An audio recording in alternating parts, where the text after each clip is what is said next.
Hello friends, आप सबका एक बार फिर से खुशामदीद है फ्लेवर्स इंग्लिश एकेडमी में। और ये हमारी सीरीज़ का 7वां लेक्चर है। इससे पहले 6 लेक्चर अपलोड हो चुके हैं और जिन्होंने पहले 6 लेक्चर नहीं सुने हैं उनसे गुजारिश है कि पहले आप सीरीज़ से सुनते आएँ। पहले फर्स्ट लेक्चर, फिर सेकंड, फिर थर्ड, फिर फोर्थ, फिफ्थ, सिक्स्थ और उसके बाद ये 7th लेक्चर। डायरेक्ट बीच में से शुरू करने से आपको फ़ायदा नहीं होगा, क्योंकि ये प्रोग्राम या कोर्स कह सकते हैं इसको, कि उसी हिसाब से बनाया गया है, एक सीरीज़ के हिसाब से। ये एक रैंडम वो नहीं है कि आप कोई भी वीडियो कहीं से भी शुरू कर दें। तो बेहतर होगा कि इस वीडियो को जो लोग देख रहे हैं पहली बार, इसको देखने से पहले आप इससे पहले जो वीडियो अपलोड हो चुके हैं पहले उनको देख लें और उसके बाद यहाँ तक पहुँचे हैं। तो जिस सीरीज़ में लेक्चर अपलोड हो रहे हैं उसी सीरीज़ में देखना है, तो आपको ज़्यादा फ़ायदा होगा।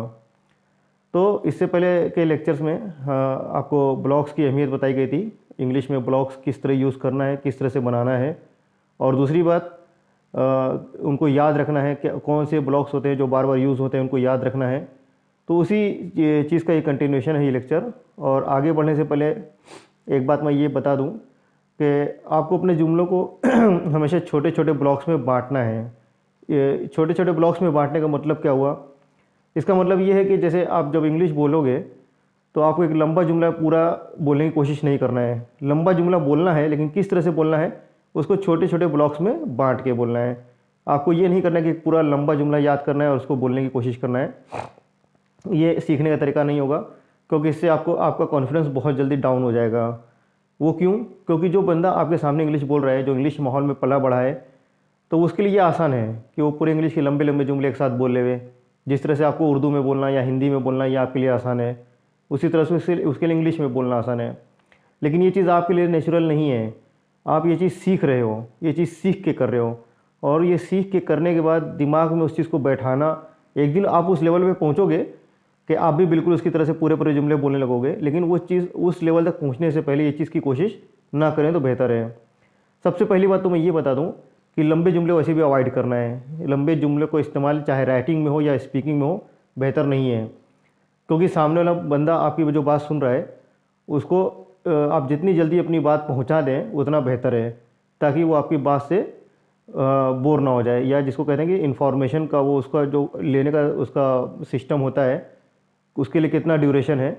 तो आप जो एक लंबा जुमला शुरू करते हो और बहुत देर में ख़त्म करते हो, तो उसकी वजह से उसको ये भूल जाता है कि आपने शुरुआत कहाँ से की थी। तो हमेशा छोटे जुमलों का इस्तेमाल करना है जिसमें जल्दी से आपकी एक बात पहुँच जाए। तो इसी तरह से इंग्लिश के जुमले जो छोटे होते हैं उनको इस्तेमाल करना है, और जो छोटे जुमले भी होते हैं उनको ब्लॉक्स में बांट के इस्तेमाल करना है। तो ब्लॉक्स में आप बांटेंगे किस तरह कि एक जुमले में जो इन्फॉर्मेशन के पार्ट्स होते हैं, जैसे आप एक जुमला कह रहे हैं कि मैं बॉम्बे गया, वहाँ मुझे बहुत मज़ा आया। तो इसमें आपकी कितनी इन्फॉर्मेशन हुई? एक तो इन्फॉर्मेशन ये थी कि आप बॉम्बे गए, दूसरी इन्फॉर्मेशन ये थी कि आपको वहाँ पर मज़ा आया। तो जुमला था एक।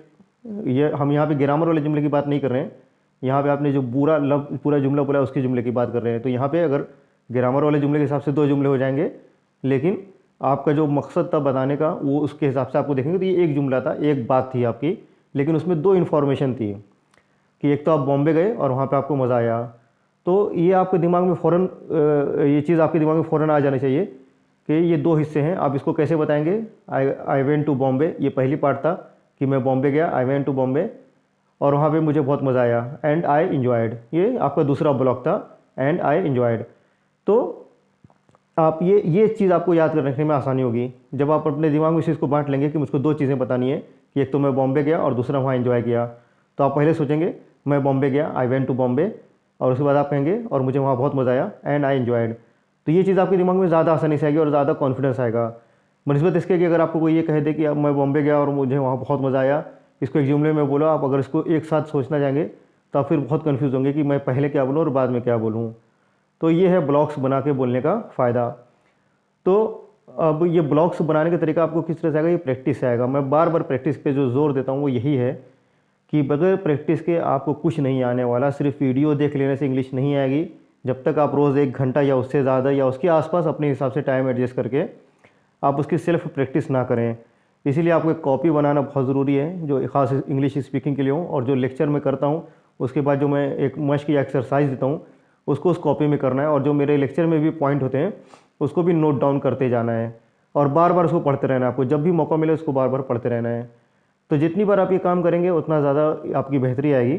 और दूसरी बात मैं फिर इससे बता दे रहा हूँ हमारा जो व्हाट्सअप ग्रुप है इस पे से जो मैं आपको प्रैक्टिस के लिए जो चीज़ें दूंगा आखिर में, वो करके आप मुझको उस चीज़ को भेजो, चाहे ग्रुप पे भेजो या पर्सनली भेजो, ताकि मैं उसको रिव्यू करूं कि आपने सही काम किया है या ना किया है।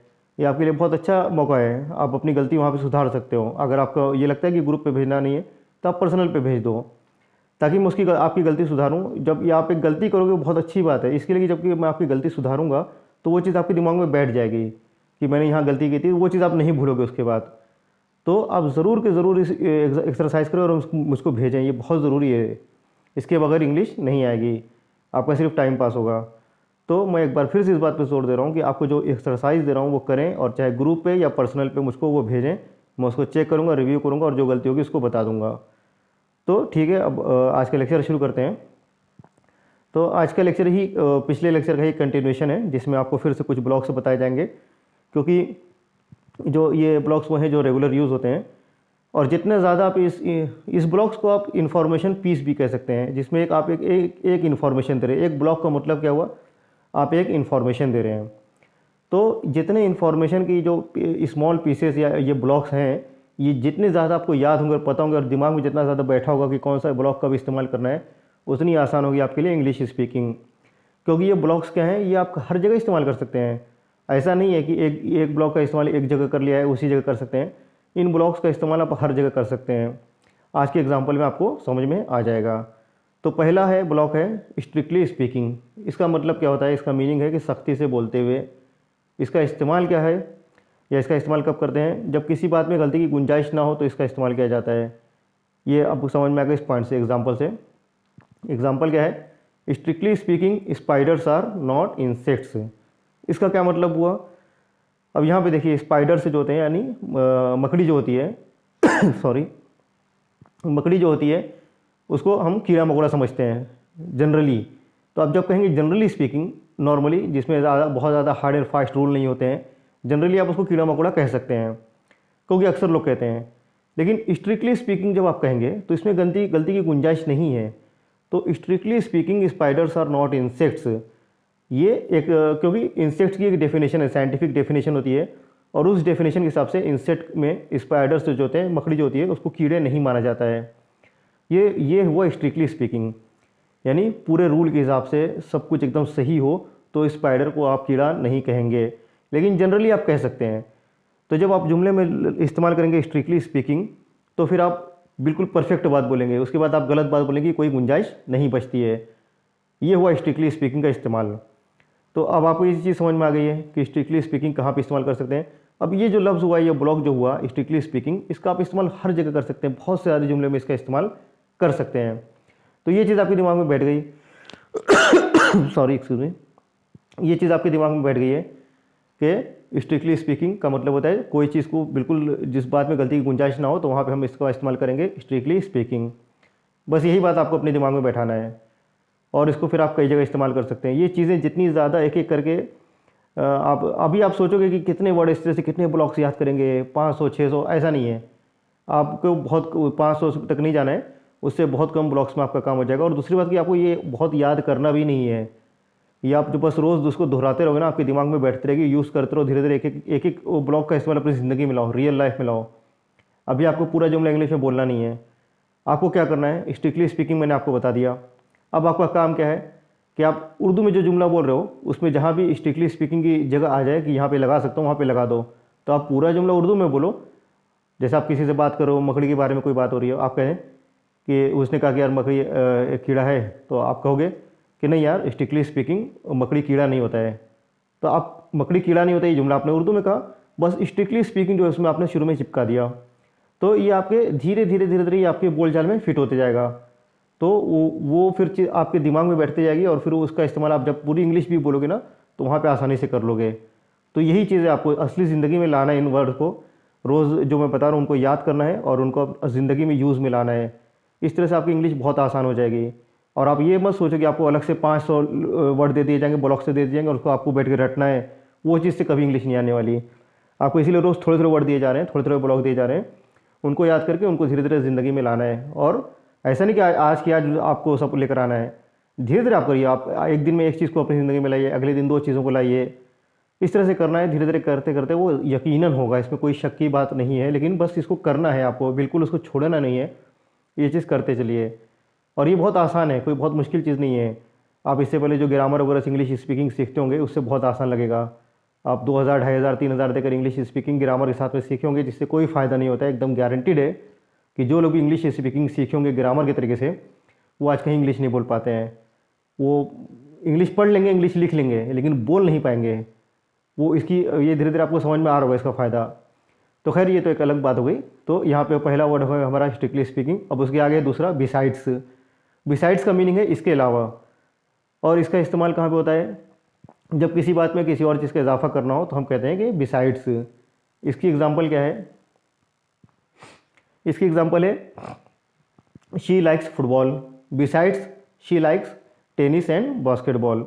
यानी उसको फुटबॉल पसंद है और उसके अलावा टेनिस और बास्केटबॉल भी पसंद है। तो बिसाइड्स एक ब्लॉक है जिसका मतलब होता है इसके अलावा। जब किसी चीज़ के बारे में आप बता रहे हो उसके अलावा में एडिशन में भी कोई इन्फॉर्मेशन देनी हो तो आप कहते हैं कि बिसाइड्स। तो ये चीज़ अपने दिमाग में बैठा लीजिए। आप कहेंगे कि यार मुझे तो चाय बहुत पसंद है एंड बिसाइड्स मुझको कॉफ़ी भी पसंद है। अब ये इसको आप इस तरह से ज़िंदगी में लेकर आएँ कि जब भी मौका मिले कोई पूछे कि चाय पसंद है तो आप कहेंगे कि हाँ यार चाय तो बहुत पसंद है एंड बिसाइड्स मुझको कॉफ़ी भी पसंद है, या मुझको ठंडे मशरूब यानी थम्सअप वगैरह भी पसंद है। इस तरह से जो बात कह सकते हैं तो इसको अपनी ज़िंदगी में लेकर आइए। और जहाँ पे भी इसके अलावा भी और जगह पे इस्तेमाल हो सकता है बिसाइड्स, खाली यही जगह नहीं है, और भी बहुत सी जगह पे इस्तेमाल हो सकता है। तो अपने दिमाग में उस चीज़ को बनाते रहिए। आप गाड़ी चला रहे हैं, चल रहे हैं, पैदल चल रहे हैं, और अपने दिमाग में सिनारियो सोचते रहिए कि बिसाइड्स का इस्तेमाल मैं कहाँ कहाँ कर सकता हूँ, स्ट्रिक्टली स्पीकिंग का इस्तेमाल मैं और कहाँ कहाँ कर सकता हूँ। वो चीज़ धीरे धीरे आपके दिमाग में बैठते जाएगी और फिर आप उसको अपनी ज़िंदगी में इस्तेमाल करेंगे। ठीक है। उसके बाद तीसरा है फॉर्चुनेटली। इसका मतलब होता है खुशकिस्मती से। और इसको इस्तेमाल कब करते हैं? जब किसी चीज़ का कोई फ़ायदा दिखाना हो तो इसका इस्तेमाल करते हैं। एग्जाम्पल क्या है इसकी कि fortunately the winter was reasonably mild. मतलब क्या हुआ कि खुशकिस्मती से जो ठंडी का मौसम था वो बहुत मामूली ठंडी वाला था, बहुत ज़्यादा सख्त ठंडी वाला नहीं था। जैसे आप कहीं घूमने गए किसी हिल स्टेशन पे और वहाँ जहाँ पे मौसम बहुत ठंडा रहता हो और आप ज़्यादा गर्म कपड़े ना ले गए हों तो जब आप वापस आएंगे तो कोई आपसे पूछता है कि यार तुम तो इतना स्वेटर वगैरह नहीं लेकर गए थे, तो फिर वो हिल स्टेशन पे तो बहुत ठंडा लगा होगा। तो आप कहेंगे कि नहीं नहीं ऐसी बात नहीं है, fortunately the winter was reasonably mild. यानी कि नहीं, खुशकिस्मती से ऐसा नहीं हुआ, खुशकिस्मती से हुआ ये कि जो मौसम था इतना ठंडा नहीं था। तो आप इसको फॉर्चुनेटली जो है आप उसको इस्तेमाल कर लो, बाकी जुमला उर्दू में बोल दो। बस इसी तरह से आपकी इंग्लिश आ जाएगी। आप कहेंगे कि नहीं फॉर्चुनेटली मौसम उतना ठंडा नहीं था। आप ये मत कहोगे fortunately the winter was reasonably mild, because आज के बोलचाल में आपके सामने वाला ज़रूरी नहीं कि इंग्लिश बोलता हो, तो ना उसको समझ में आएगा और वो आपका मजाक भी उड़ाएगा कि ये क्या बकवास है।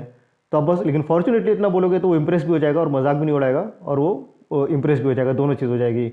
और आपको भी भारी नहीं पड़ेगा और आपको डर लगेगा कि मैं पूरा जुमला बोलने जाऊँ तो पूरा जुमला सही निकलेगा कि नहीं निकलेगा। आपको अभी सिर्फ एक लफ्ज़ को लेकर आना अपनी ज़िंदगी में। तो आप कहोगे कि फॉर्चुनेटली द मौसम जो था उतना ठंडा नहीं था। ठीक है। इसके आगे है फिर चौथा है कि कीप क्वाइट। इसका मतलब होता है कि खामोश रहें। इसका इस्तेमाल सिंपल है कि जब किसी को खामोश करना हो। आप मूवी देखने गए हैं, आपका दोस्त है जो बहुत बड़बड़ कर रहा है, आप उसको क्या कहेंगे कि यार please keep quiet during the movie. ये एग्जांपल है कि please keep quiet during the movie, यानी यार जब तक पिक्चर चल रही है, तो जब तक फिल्म चल रही है तब तक खामोश बैठो। ठीक है।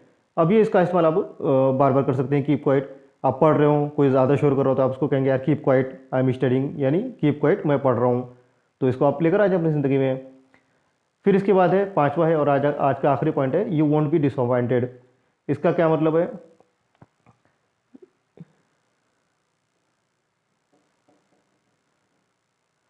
इसका है कि जब आपको किसी चीज़ के बारे में यकीन दिलाना चाहते हो कि वो चीज़ अच्छी ही साबित होगी तो आप कहेंगे कि यू वोंट बी डिसअपॉइंटेड। मसलन आप किसी को कह रहे हो कि यार कोई आपसे पूछ रहा हो कि यार मेरी छुट्टी लगने वाली है, मैं कहाँ जाऊँ घूमने फिरने, तो आप क्या कहेंगे कि go to Matheran for spending vacation you won't be disappointed. यानी यार माथेरान चले जाओ, बहुत अच्छी जगह है, आपको मायूसी नहीं होगी। ठीक है। समझ में आ रही है बात कि आप किसी को फ्यूचर की किसी चीज़ के बारे में उसको यकीन दिला रहे हो कि वो चीज़ आपके लिए अच्छी साबित होगी, आप उससे बोर नहीं होंगे, आप उसको पसंद करेंगे। तो जब ये यकीन दिलाना हो कि कोई चीज़ है जिसके बारे में आप राय दे रहे हो और वो चीज़ अच्छी साबित होगी सामने वाले के लिए, तो आप कहेंगे यू वोंट बी डिसअपॉइंटेड। तो आप इसको उर्दू में कहो यार माथेरान चले जाओ छुट्टियां मनाने, यू वोंट बी डिसअपॉइंटेड, ये बहुत अच्छी जगह है। ठीक है, तो ये चीज़ हुई। तो ये थे आज के हमारे 5 जो पॉइंट थे, इनको आपको रिवीजन करना है। और आज की मश्क भी यही है कि ये जो जुमले आपको दिए हुए हैं, इनको ये जो ब्लॉक्स दिए हुए हैं, इनको अपने अपने जुमले में इस्तेमाल करना है। जैसे जो एग्जाम्पल्स मैंने दी हैं, उनसे हट के आपको एग्जाम्पल बनानी है। आप चाहें तो इंटरनेट की मदद ले सकते हैं, इसमें कोई ख़राबी नहीं है, क्योंकि वो उससे आप सीखेंगे ही। इंटरनेट की मदद लेने से आप सीखेंगे एक नया जुमला। तो आप इंटरनेट की मदद लेकर भी कर सकते हैं। अपने से करें तो बहुत बेहतर है, क्योंकि दिमाग खुलेगा ज़रा, खुद से सोचेंगे तो दिमाग खुलते जाएगा। लेकिन अगर आपको नहीं समझ में आ रहा है तो इंटरनेट की मदद ले लें। और ज़रूरी नहीं कि आज आप 5 के 5 करें, आप 4 करो, 3 करो या एक ही करो भाई, लेकिन करो। रोज़ आपको पिछले दिन जितनी आपको इंग्लिश आती थी, आज के दिन उससे 1% इंग्लिश ज़्यादा आनी चाहिए, या 1 पॉइंट नया आपकी ज़िंदगी में आना चाहिए। कल जितनी इंग्लिश थी, आज उससे थोड़ा सा भी इजाफा होना चाहिए आपकी इंग्लिश में।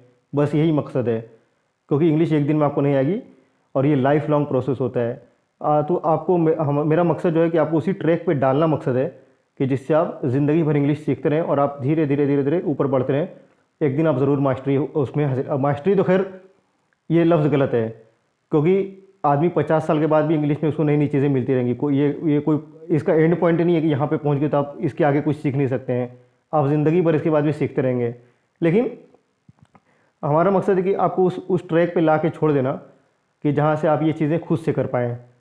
यानी एक उस लेवल पे पहुँचा देना कि आप बात तो कर ही पाएँ, और फिर अपने आप वो चीज़ आपके अंदर वो चीज़ आ जाएगी, इसको और इम्प्रूवमेंट रोज़ कैसे करना है बगैर किसी लेक्चर और बगैर किसी गाइडेंस के, उस पॉइंट तक लाना मकसद है। तो ये था आज का लेक्चर। इसमें से आप ये एक्सरसाइज करें और मुझको भेजें, चाहे ग्रुप पे या पर्सनल पे। मैं आपको रिव्यू करूँगा और बताऊँगा कि क्या ठीक है, क्या गलत है, और उस पर कैसे इम्प्रूवमेंट किया जा सकता है। तो उम्मीद करता हूँ कि ये लेक्चर भी आपको पसंद आया होगा। और आपको अगर कोई सजेशन है लेक्चर के बारे में कि किस तरह से करना चाहिए मुझको, तो वो भी आप बता सकते हैं हमारा जो व्हाट्सएप ग्रुप है उस पर, और चाहे पर्सनली बताएं या ग्रुप पे बताएं, कोई बात नहीं। और दूसरी बात कि ये जो चैनल है इसको आप सब्सक्राइब कर लें और बेल आइकन भी दबा दें, ताकि जब भी कोई नया लेक्चर अपलोड हो तो आपको उसकी खबर मिल जाए और आप उसको देख सकें। ठीक है, तो आज के लिए बस इतना ही, शुक्रिया।